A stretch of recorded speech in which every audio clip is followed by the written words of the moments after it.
Hello friends and students. So this is the part 2 of our session 3 of unit 4, and in this part we will learn about formatting a table style. एक table को हम जो table होता है उसका style होता है उसको किस किस तरीके से हम फॉर्मेट कर सकते हैं, ठीक है, उसके लुक को कैसे चेंज कर सकते हैं. And we will also learn about aligning the text कि टेक्स्ट को टेबल में किस किस तरीके से अलाइन किया जा सकता है. So let's start today's video. So यहाँ पर हमने एक टेबल पहले से बना रखी है. टेबल कैसे बनती है वो हमने लास्ट वीडियो में सीखा था, ठीक है. तो डिफरेंट मेथड्स हैं टेबल्स बनाने के. अगर आपको नहीं आता है तो आप वो वीडियो देख लें एक बार. तो हमने कोई भी टेबल बना लिया और जैसे ही मैं टेबल को सिलेक्ट करता हूँ तो यहाँ पर टेबल टूल्स अपीयर हो जाते हैं जिसके अंदर दो टैब हैं, design tab and layout tab. अगर मैं इस टेबल को सिलेक्ट नहीं करता, डीसिलेक्ट करता हूँ, मतलब कहीं और क्लिक करता हूँ, जैसे बाहर मैंने क्लिक किया, ये डीसिलेक्ट हो गई है और वो जो टूल्स हैं वो भी गायब हो गए हैं, ठीक है, डिसअपीयर हो गए हैं. तो मैं इसको क्लिक करता हूँ तो ये अपीयर हो जाते हैं. अब इसके अंदर जो डिज़ाइन टैब है, अगर मैं डिज़ाइन टैब में जाऊँ तो यहाँ पर टेबल स्टाइल नाम का ऑप्शन आता है. तो यहाँ पर बहुत सारे डिफरेंट टेबल स्टाइल्स हैं. ओके, यहाँ पर मैं क्लिक करता हूँ तो जिस भी टेबल स्टाइल को मैं सेलेक्ट करता हूँ तो वही टेबल सेलेक्ट भी नहीं बल्कि मैं बोलूँगा कि अगर मैं माउस को मूव करता हूँ किसी भी टेबल स्टाइल पे तो आपको बैकग्राउंड में उसका लाइव प्रीव्यू नज़र आता है, ठीक है. तो और अगर आप क्लिक कर देंगे तो परमानेंटली वही जो डिज़ाइन है वो टेबल का बन जाएगा. तो इस प्रकार से हमने जो टेबल्स हैं, सपोज करो हमने कोई भी टेबल स्टाइल यहाँ पे सिलेक्ट कर लिया है. अब इस टेबल को हम डिफरेंट तरीके से फॉर्मेट कर सकते हैं. इसके अलावा भी एक तो ये है बने बनाए डिज़ाइंस हैं जो वो लगा सकते हैं हम टेबल स्टाइल्स का यूज़ करके. बट अगर आप पर्टिकुलर अलग अलग सेल्स को, कुछ सेल्स को सिलेक्ट करके उनका बैकग्राउंड कलर चेंज करना चाहते हो, उनका बॉर्डर चेंज करना चाहते हो तो वो भी यूज कर सकते हैं. जैसे मैंने ये बीच की 3 सेल्स हैं जो ये सिलेक्ट कर ली, ठीक है, और इसकी जो शेडिंग है वो शेडिंग पे मैं क्लिक करूँगा, यहाँ कलर्स दिखेंगे, कोई भी कलर मैं सिलेक्ट करता हूँ वही कलर्स उन सेल्स में फिल हो जाता है. तो जैसे इनमें ये कलर फिल हो गया, ठीक है. तो मैं अंडू भी कर सकता हूँ इसको. तो इस तरीके से आप अलग अलग सेल्स को सिलेक्ट करके उन पे अलग अलग कलर भी लगा सकते हैं. एक साथ सभी सेल्स को सिलेक्ट करके उन पे एक कलर भी लगा सकते हैं, ठीक है. उसके बाद है बॉर्डर्स. वही चलो मैं इन्हीं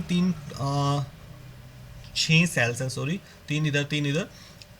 तो ये 6 सेल मैंने सिलेक्ट की और इस बॉर्डर में जाके मैंने इसके बॉर्डर्स के बॉर्डर का जो ड्रॉप डाउन बटन है इस पर मैं क्लिक करता हूँ तो इस पर मुझे बहुत सारे बॉर्डर्स के ऑप्शन मिलते हैं. जैसे एक ऑप्शन तो है आउटसाइड नो बॉर्डर में करता हूँ. मैंने नो बॉर्डर पे क्लिक किया, बाहर क्लिक करता हूँ तो आपने देखा ये बॉर्डर्स जो है वो नहीं दिखाई दे रहे, ठीक है. फिर से मैंने इसको सिलेक्ट किया और इसी बॉर्डर पे क्लिक किया, मैंने कहा ऑल बॉर्डर्स, तो यहाँ पर मुझे सारे के सारे बॉर्डर्स दिखाई देने लगे, ठीक है. फिर से मैंने इसी को सिलेक्ट कर लिया और नो बॉर्डर कर दिया, एक बार सारे बॉर्डर हट गए.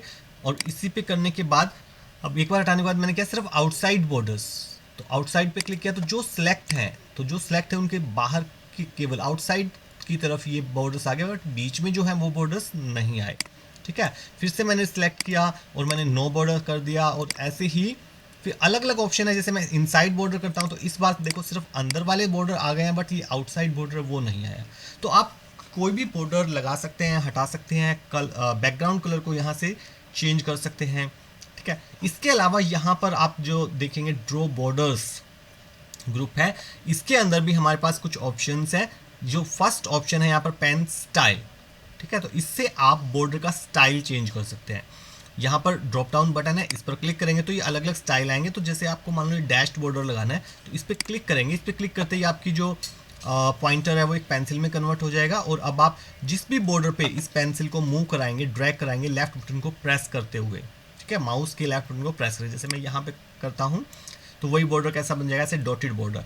जो ये पहले बने हुए इन पे भी आप कर सकते हो. इस पर मैं क्लिक करता हूँ तो वैसा ये भी डॉटेड बन जाएगा, ठीक है. तो जिस भी बॉर्डर पे आप क्लिक करेंगे, जहाँ से जहाँ तक क्लिक करेंगे वो डॉटेड बॉर्डर बन जाएगा, ओके.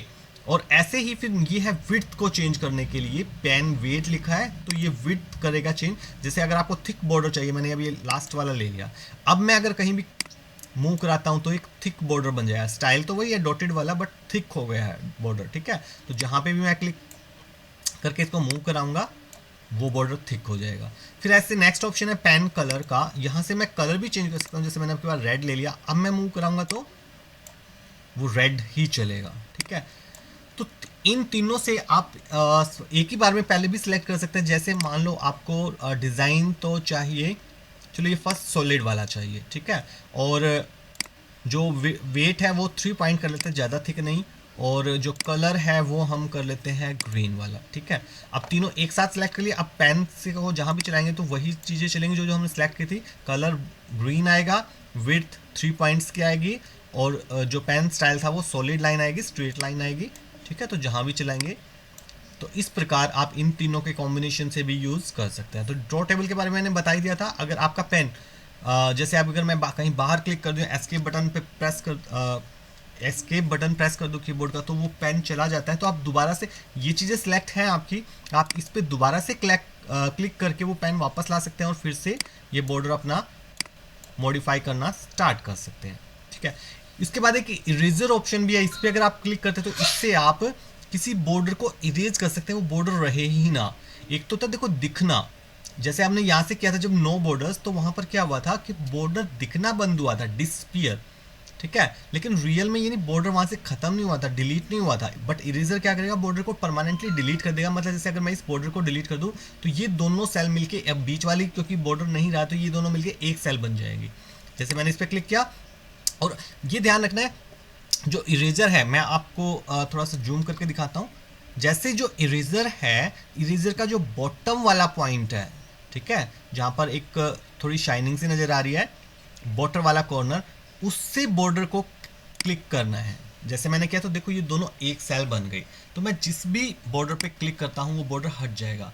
ऐसे इधर वाला बॉर्डर हटाना है, ये क्लिक किया तो ये दोनों सेल मिलके एक बन गई, ठीक है। तो आप ऐसे इरेज भी कर सकते हैं। अगर आप ड्रॉ टेबल पे क्लिक करेंगे तो अब वो इरेजर हट जाएगी और आप बॉर्डर्स फिर से बना सकते हो। यहाँ पर भी जो आपने हटाया वो भी दोबारा बनाना चाहो तो बना सकते हैं। ओके, तो ये थे हमारे ऑप्शंस।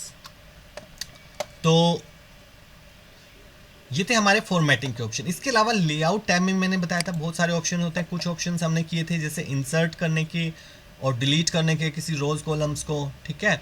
इसके अलावा मर्ज यानी दो सेल को मिला के इकट्ठा एक बनाना है, तो मैं एस्केप बटन दबा देता हूँ।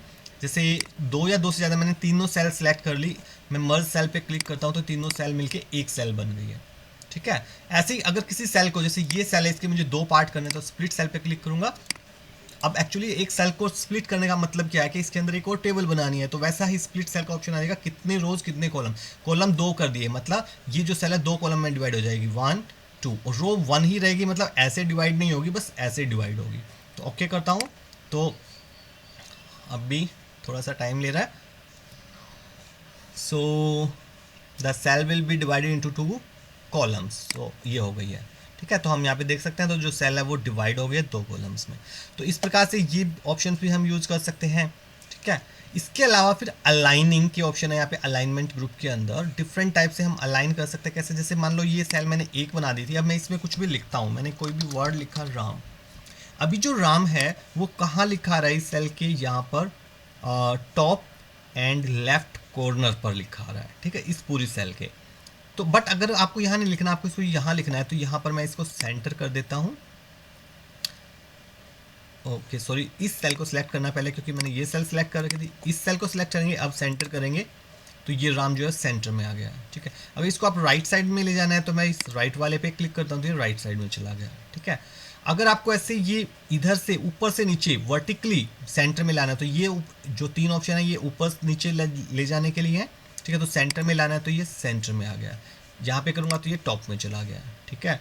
मतलब लेफ्ट राइट मूव कराने के लिए ये वाले 3 ऑप्शन है, यानी हॉरिजॉन्टल अलाइनमेंट और ये वर्टिकल अलाइनमेंट के लिए है, ठीक है। तो अब ये बीच में आ गया। अगर आपको बिल्कुल सेंटर में लाना है सेल के, तो जो हॉरिजॉन्टली भी सेंटर कर दो और वर्टिकली भी सेंटर पे क्लिक कर दो तो ये इस सेल के बिल्कुल बीच में आ जाएगा, ठीक है। आपको मान लो इस कॉर्नर पर लाना है, यहाँ इस कॉर्नर पर लाना है, तो क्या करेंगे, वर्टिकली तो क्या है बॉटम, तो वर्टिकली बॉटम, ओके। और हॉरिजॉन्टली अगर देखें तो राइट, तो हॉरिजॉन्टली राइट, तो ये आ गया इस कॉर्नर पर। तो इस प्रकार से हम अलग अलग जगह किसी भी टेक्स्ट को सेल में किसी भी प्लेस पर रख सकते हैं by using the alignment options in alignment group of layout tab. Okay, so these were some options by which we can create the table according to our requirement. Okay, So this is the end of our session 3. We will meet you in some another video. Till then, bye bye.